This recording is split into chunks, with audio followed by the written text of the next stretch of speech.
Heavy is the head that has to manage all of this. Hey everyone, welcome back to my channel. We're now incentivized to buy what we already buy.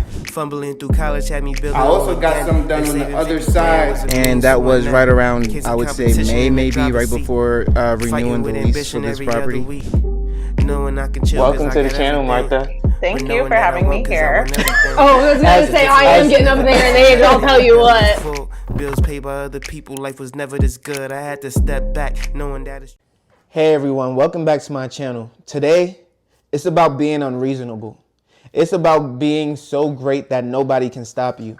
In fact, you know, most of the people I talk to, they don't realize how great they actually are. I am not capping. If you watch my video, you know I'm all about accountability. You know I'm about making people feel like shit if they really deserve to feel like shit. But the truth is most people are more powerful than they actually believe. Most people are more capable than they actually believe they are.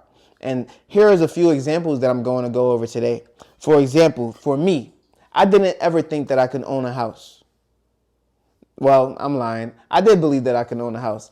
In fact, I wanted to own a mansion. By the time I was 7 years old, I was making raps and little songs with my cousins, talking about us living in a mansion, having all these things with expansions. And that was super, super fun to sing and talk about. And one day I really believed that me and my cousins would all have this big mansion and we would all live in it, separate rooms, big, nice downstairs, living room extended all out. And listen, we could literally do that right now. Move to Texas where everything is bigger in Texas. Find us a little $3 million house and we're all 1, 2, 3, 4, 5, 6, 6 of us. We could afford about $3 million home, right? Like easily. With 8 bedrooms, something. Like, yeah, we could definitely do that. I don't even got to do the math on it. 3 divided by 8, you figure it out. So with that being said, when I got to Columbus, Ohio, when I bought my first property, I wasn't shocked. I wasn't shocked. It was not, you know, something that didn't occur. It was just another day, to be honest, in the office. The experience was nothing crazy. When I bought the second property, when I was sitting in it, when I knew it would be mine, I wasn't shocked. There was nothing crazy about this. When I joined the Army, I wasn't shocked. There was nothing crazy about this. But when I sold the car when I was in the Army, that was like the first hit. When I got rental income from my first property, that was the second hit. When I started to work for Chase Bank and I made as much money as I ever did working as a general manager of a restaurant, that was the third hit. I realized, whoa, these people didn't even go to college and they can make just as much as I did. And then with my current job, you know, it's not as much as I normally make, but it allows me the ability to do what I've been doing, which is invest, save, work on YouTube, all these things. Some people work jobs just to literally stay afloat. Like I can literally say right now, let's say I spend all my money whatsoever, and I just want a job so I can pay the mortgage down month by month until I have no mortgage. I would still be in a better position month over month just by paying down the mortgages, just by having a job and sticking to that job. You know, 10 years later, there's still a lot more equity. There's still a lot more appreciation.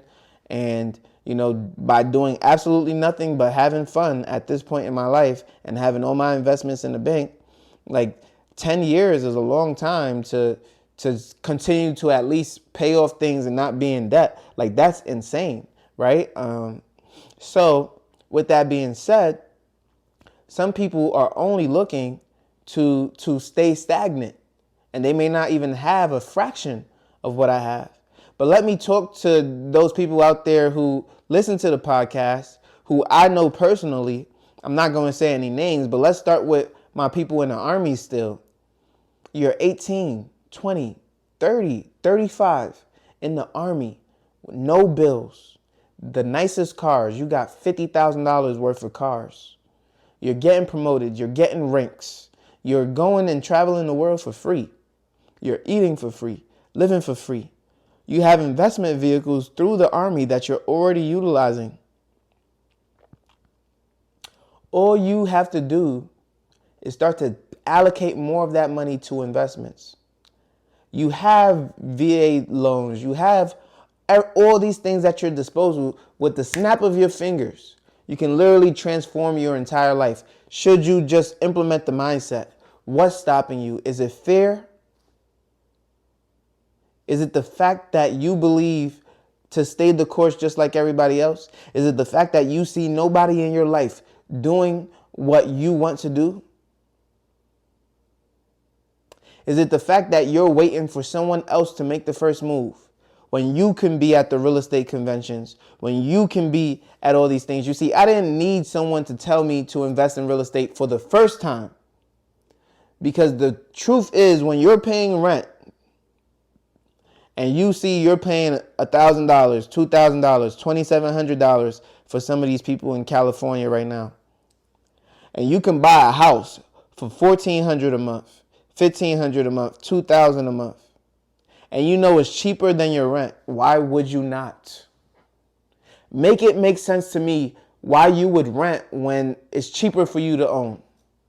Now, obviously, that might not be the case right now because interest rates are through the roof. And if you tell me, hey, Festus, I want to invest in home ownership, but right now, interest rates are so high, I don't have the money, and it would just not make financial sense for me to do so, then you should be investing heavily in the stock market while saving for your inevitable home in the future. But I would understand and I would agree with you there. I have another friend. We talked about the passport bro error. All the way in the Philippines, my guy. Shout out to you. You're doing very, very well for yourself. Now, not to get all up in his business, but when we're talking about debt, when we're talking about finances, when we're talking about uplifting our own people, when you have less financial responsibility, when you have more money than 99% of the people that even work your job because you're literally overseas and you know it, there is no excuse to be in debt. You can literally throw $1,000 at your debt every single month. I guarantee you can. And you know it as well. Be unreasonable. Starve yourself if you have to. I know I would. Look at my eyes light up. I am so ready to take over. I am so ready.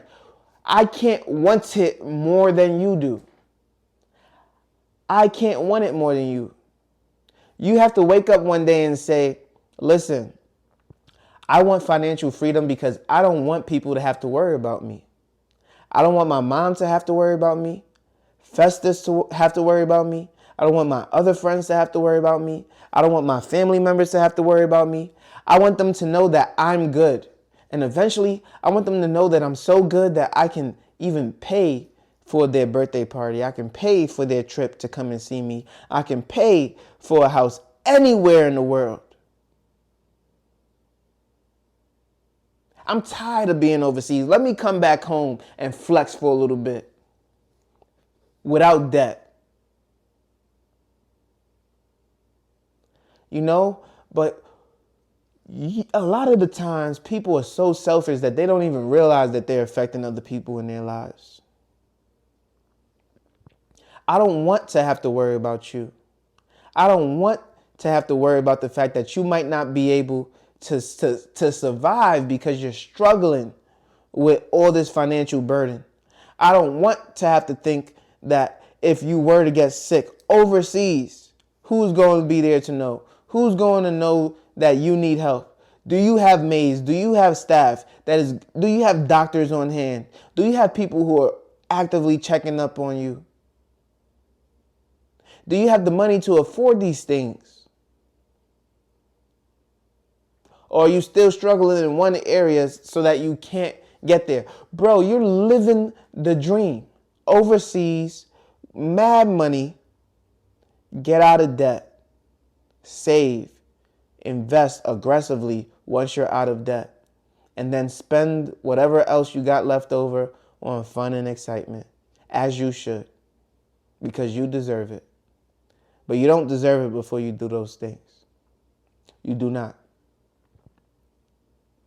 My family members are all staying down and hungry. They all know what the goal is. They all know that they can't be losers. When they look at me, when they see the way I worked, the way I struggled to get to where I'm at, when they're in school, when they're looking at their job offers, when they're looking at their opportunities, they're like, oh yeah, big money, big bucks. They're talking money that I haven't even seen from a W-2 job. Fresh out of college, ready to rock, ready to roll. I love it. I absolutely love it. Because they know, hey, if I can do this and Festus didn't, I should be doing way more than Festus. I can be unreasonable about where I'm going to be.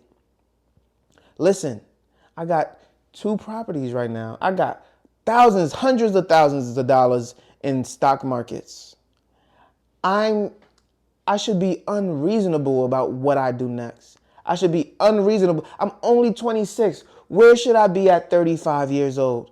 Even that thought should be unreasonable from where I'm going, where I'm headed. I told my brothers, nothing less than a $2 million house for me. Nothing less than that. That's where I should be at. By the time I'm grown, old, and retired, 65 plus, listen, that house should be at least worth about $6 million on its own. Unreasonable. It doesn't even sound unreasonable to me, to be honest with you. It doesn't, and it's not. It's not unreasonable to me. It's very, very much achievable. I'm working towards achieving that with every opportunity that I take, with every conference that I go to, with every speaker summit that I attend, with every investment that I make, with every family member that I speak to and encourage for financial success and financial freedom, with every friend and coworker that I interact with. Be unreasonable. Sometimes being unreasonable means cutting off people who are not there to help you be successful. Being unreasonable sometimes means not allowing fun in your life for a certain period of time so that you can really hone in on what you want to be and what you want to become. Being unreasonable sometimes means, you know what, I'm not going out for the next 3 months because I'm locked all the way in and nobody's going to stop me.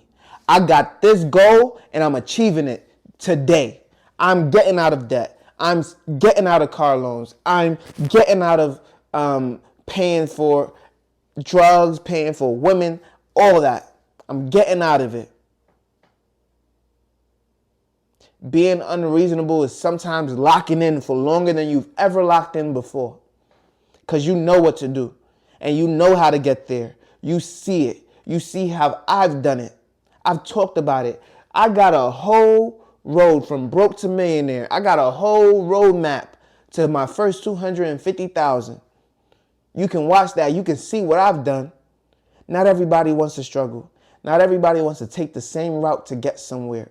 Completely understand that. But that's how I did it. And that's the only way that I can advise you to do it. So if you like this video, make sure you leave a like, comment, and subscribe to the channel. You know I post every single day at 8 a.m. daily on YouTube and on Rumble. And I can't wait to see you on the next one. Peace.